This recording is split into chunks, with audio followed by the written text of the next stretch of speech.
औरत ने जमीन से एक चींटी उठाई और उसका सिर अपने घाव पर लगाया। चींटी ने अपने जबड़ों से जख्म को पकड़ लिया। तभी औरत ने उसका शरीर तोड़ दिया और सिर वहीं चिपक गया, जिससे घाव आपस में जुड़ गया। वह औरत अपने बच्चे के साथ कई दिनों से गुफा में फंसी थी और वह गर्भवती भी थी। उसने कई बार बाहर निकलने की कोशिश की, लेकिन हर बार नाकाम रही। तभी बाहर तेज बारिश शुरू हो गई और उसी वक्त उसका पानी उतर गया। उसे तेज दर्द होने लगा। वह पूरी तरह कांप रही थी। उसका पति हुजाव भी उस समय दुश्मनों से भाग रहा था। दरअसल 3 दिन पहले उनके कबीले पर हमला हुआ था। शिकारी आए, सब कुछ जलाया, लूटा और लोगों को मार डाला। सबको भागना पड़ा। औरत अपने बच्चे के साथ गुफा में छिप गई और हुजाव घायल होकर एक बड़े पेड़ पर चढ़ गया। उसका खून रुक ही नहीं रहा था। नीचे दुश्मन तलाश कर रहे थे। खून पत्तों से टपक कर उन पर गिर रहा था। अचानक हुजाव ने अपनी पीठ पर हलचल महसूस की। उसने पलटकर देखा तो वहां एक खतरनाक काला तेंदुआ था। वह उसका पीछा कर ही रहा था कि दुश्मनों को भी ऊपर से खून दिख गया और उन्हें समझ आ गया कि हुजाव यहीं कहीं है। एक शिकारी ने हुजाव को देख लिया और रास्ता काटने निकला, लेकिन उसे पता ही नहीं था कि उसके पीछे तेंदुआ भी है। हुजाव भागते हुए पेड़ की छाल चबाकर अपने घाव पर दबाने लगा ताकि खून रुक सके, लेकिन शिकारी और पास आ रहे थे और अचानक सामने झरना आ गया। वह फंस चुका था। उसने हिम्मत की और झरने की ओर दौड़ते हुए छलांग लगा दी। शिकारी सोचने लगे कि इतनी ऊंचाई से कूदने के बाद वह बच नहीं पाएगा, लेकिन उनकी हैरानी की हद नहीं रही जब उन्होंने देखा कि हुजाव बिल्कुल सही सलामत खड़ा है। एक शिकारी ने रास्ता बदलने की सलाह दी, लेकिन सरदार ने वहीं उसका खून कर दिया। यह देखकर बाकी शिकारी झरने से कूद गए। कोई पत्थरों से टकराकर मारा गया, कोई किनारे तक पहुंच गया। हुजाव दौड़ता हुआ जंगल में घुसा, लेकिन थोड़ी ही दूर जाकर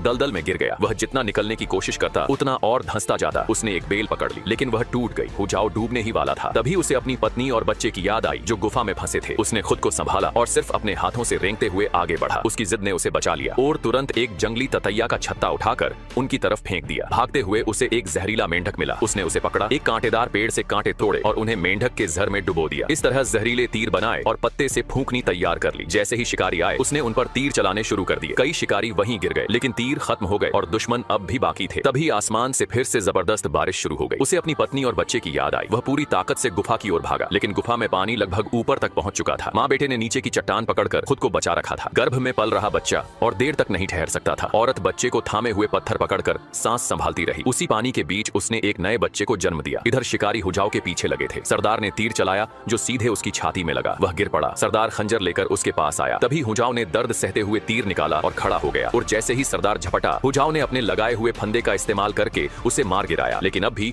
2 शिकारी बाकी थे। हुजाव भागते भागते समुद्र किनारे पहुंच गया। वहां एक जहाज खड़ा था जैसा उन्होंने पहले कभी नहीं देखा था। यह किसी और ऊंची सभ्यता से आया जहाज था। दोनों शिकारी उस नजारे में खो गए। इसी मौके पर हुजाव गुफा की ओर भागा। उसकी पत्नी ने पानी में खड़े खड़े नवजात को सिर से ऊपर उठाकर बचा लिया। माँ और बच्चा सुरक्षित थे।